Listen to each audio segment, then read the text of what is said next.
Oke, kita akan lanjutkan ke soal berikutnya nih, soal yang terakhir dari usaha dan energi. Nah, ini soal cukup keren nih. Karena kita punya pegas, kita punya gesekan, dan kita punya bidang miring. Kita campur aduk semuanya. Jadi cukup perlu konsentrasi nih ya. Tapi pasti bisa. Coba kita lihat langsung. Kita punya benda masanya 6 kilo ditekan sejauh 1 meter ke sebuah pegas. Yang konstantannya 500 Newton per meter. Kalau udah pegas dilepas sehingga benda menempuh lintasan seperti gambar di bawah. Jadi kayak gini. Benda ini melintasi bidang datar dulu, jadi dan yang di abu-abu itu berarti ada gesekan kasar. Kalau yang ini licin nih, ini licin, licin, licin, ini kasar. Ini licin, ini kasar lagi. Terus ngelewatin bidang miring. Jadi ada dua segmen yang kasar ya, yang di sini sama yang di sini, dan itu dia punya koefisien gesek kinetik 0,2. Soalnya pengen begini, agar benda tidak meninggalkan bidang miring. Jadi kita pengen benda ini nggak sampai lepas dari si bidang miring. Maksudnya apa? Kita pengen benda ini diam di ujung minimal ya. Paling banter diam di ujung bidang miring. Lebih dari itu kan berarti jatuh, ninggalin si bidang miring. Nah, tentukan panjang minimal si lintasan kasar pertama yang ini. Ya, jadi bahasa langsungnya adalah berapa panjang si ini supaya benda ini tepat diam di titik ini. Gitu ya. Jadi kata kuncinya adalah si benda ini harus diam di titik ini nih, di puncak bidang miring ini. Oke, ini ketinggian si bidang miringnya 1 meter, dan ini sudut bidang miringnya ini. Sin theta sama dengan 3/5. Oke, kita akan menamakan dulu titik lokasi yang diperlukan di soal ini. Jadi, ini kondisi pegas ketika ditekan itu sampai A, terus ketika dilepas, bendanya akan lepas dari si pegas di titik B. Ya, jadi kita anggap pegasnya terkompresi sejauh X. Dan X-nya itu yang ini 1 meter ya. Terus kalau dia melintasi lintasan kasar, CD. Ini ditanya nih, berapa panjang minimal CD-nya? Minimal ya, karena kalau terlalu kecil, nanti pengaruh gesekannya kurang kuat. Dan kalau kurang kuat, nanti kecepatannya kurang kecil, supaya bisa berhenti di F. Makanya nggak boleh terlalu kecil nih, si CD ini. Terus, dia melintasi titik E, itu awalnya bidang miring, terus naik sampai F. Ini bidang miring dan kasar. Gitu ya, jadi kita pengen, intinya sih kita pengen di titik F ini 0 aja. Berapa D supaya V di F sama dengan 0 gitu ya. Atau equivalent dengan bilang kita EK di F-nya harus 0. Nah, berapa nilai D ini? Nah, yang bikin ribet adalah ada gesekan ya. Kalau ada gesekan, nggak bisa pakai yang energi mekanik kekal. Kita cuma boleh pakai energi mekanik kekal di titik A, B, C. A, B, C sama DE.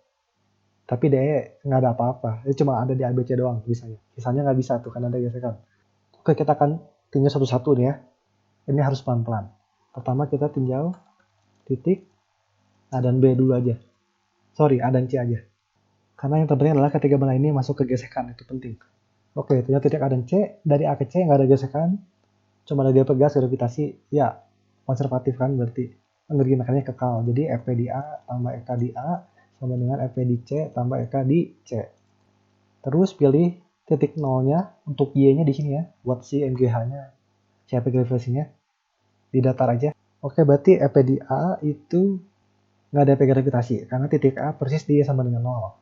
Adanya Fp pegas, karena pegasnya kan ketekan di titik A ya. Jadi Fp pegasnya ada setengah Kx kuadrat. Terus apakah ada Ek? Nggak ada. Karena dia dilepas dari keadaan diam pasti. Ketika pegasnya terkonversi maksimum. Jadi plus 0 ini. Terus sama dengan apa? Fp di C. Titik C juga dia sama dengan 0. Nggak ada Fp gravitasi. Juga nggak ada Fp pegas karena udah nggak terhubung lagi sama si pegas. 0. Ek di C ada harusnya. Setengah M V C kuadrat. Oke, jadinya kita bisa dari VC ya. Cuman gini, jadi sebenarnya kita nggak perlu cari VC karena nggak ditanya kan ya, nggak ditanya kecepatan di C. Karena nanti di rumus-rumus yang akan dipakai selanjutnya, yang diperlukan itu EK bukan V. Ya, jadi daripada kita susah payah nyari V-nya, final ruas segala macam, mending cari EK-nya aja. Jadi ini langsung EK C kan berarti.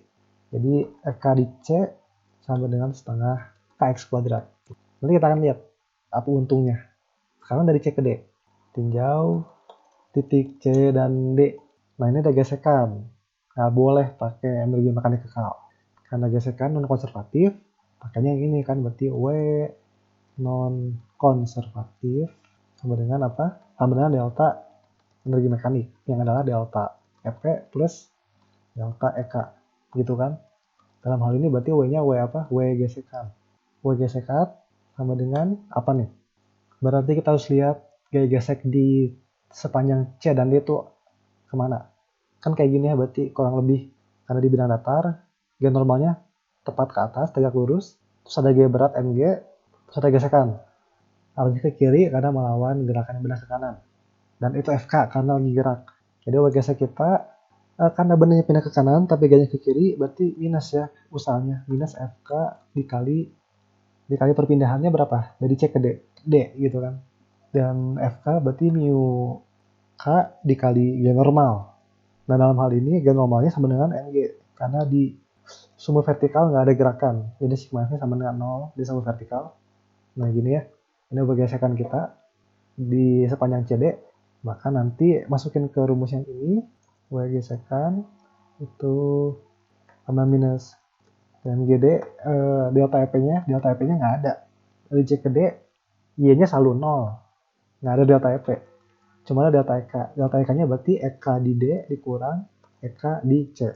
Nah, kita nggak perlu V kan, yang perlu EK. Makanya untung kita nggak usah nyari VC. Ini berarti apa? EK di D dikurang EK di C. EK di C-nya setengah KX kuadrat. Maka kita peroleh EK di D sama dengan pindah ruas ya, berarti EK di D ini setengah KX kuadrat minus mu K MGD. Nah, sekarang baru kita tinjau titik yang mau ke F-nya. Dari D ke E nggak ada apa-apa, jadi nggak usah dipikirin. Ini artinya bahwa kecepatannya kan nggak berubah berarti dari D ke E. Maka EK di E sama dengan EK di D. Gitu ya. Oke, sekarang baru kita tinjau dari E ke F. Nah, barulah muncul titik F ini. Sekarang, oke. Tinjau titik E dan F. Karena kasar, nggak bisa pakai energi mekanik kekal, harus pakai yang ini berarti ya. Sama nih. Cuma yang beda W gesekannya. Nih, kalau di bidang miring, gambar G-nya kayak gini. Jadi MG-nya seperti biasa diurai kalau bidang miring. Ada yang sin, ada bidang miring sama yang cos, tegak lurus bidang miring. Terus gaya normalnya sesuai kan ya, tegak lurus bidang miring, jadi miring ke kiri atas. Gesekannya ke kiri bawah. Karena gerakan si benda pasti ke kanan atas. Oke. Nah, terus dia pindah sejauh apa nih? Perpindahannya berarti sejauh EF kan? Benda dari E ke F pindah sejauh EF. Berarti di sini FK-nya berarti kan mu K dikali gini kan, mu K dikali N dikali EF, gen normal. Dan gen normal kita sama dengan si MG cos theta. Karena di arah yang tegak lurus bidang miring nggak ada gerakan. Oke, jadi N-nya, gen normalnya MG cos theta dikali EF.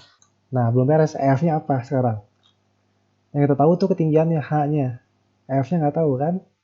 Nah, nyusahin nih ya, jadi pakai trigonometri aja. Di sini terlihat bahwa sin theta sama dengan H per EF. Ini nih ya, jadi EF sama dengan apa? H per sin theta. Oke, kita ganti jadi ini H per sin theta. Nah, jadi lumayan nih. Oke, ini bisa dihitung cos per sin jadinya kotangen. Berarti jadinya nanti minus mu K MGH kotangen theta.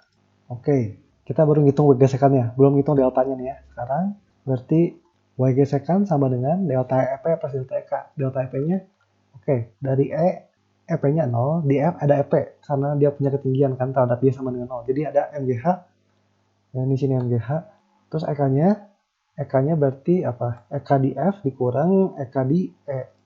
EK di F-nya 0, sesuai syarat itu. EK-nya 0, di F. Nah, udah. Tinggal gini kan, berarti EK di E. EK di E-nya apa? Ini. Sama dengan EK di D, yang adalah ini. Hati-hati nih, berarti ini minus, ini jadi plus nih. Minus dikurang minus jadi plus. Jadi plus. Nah, akhirnya kita sudah dapat persamaannya. Buat nyari si D kita. Jadi kita udah tinjau lengkap dari mulai A, B, C, D, E, F. Nah, akhirnya kita bisa cari nih. Yang kita pengen adalah D. Dan kalau rajin ya, kita pindah ruas lagi. Jadinya kayak gini. D sama dengan bla bla bla bla. Dan semua ini udah ada keterangannya. K-nya udah tahu, X-nya tahu, M, G, H tahu, mu K tahu, theta tahu, sin-nya ya. Keterangan kan berarti tinggal pakai trigonometri lagi aja. Dan semuanya udah tahu lah intinya. Jadi tinggal dimasukin pakai kalkulator, dapatnya akan sekian. Nah, ini di AD-nya, akhirnya dapatnya 14,5 meter. Jadi minimal si CD panjangnya sekian tuh ya, 14,5 meter. Supaya di titik F dia berhenti. Gitu. Jadi di sini cukup banyak kolaborasinya nih. Kita ada energi kekal, ada energi yang nggak kekal. Pakai usaha non konservatif. Oke, jadi sekian untuk pembahasan soal kali ini. Semoga ini membantu kalian lebih banyak lagi memahami materi dari usaha energi. Jangan lupa like, subscribe supaya makin banyak video yang seperti ini. Sampai jumpa di topik yang selanjutnya. Terima kasih.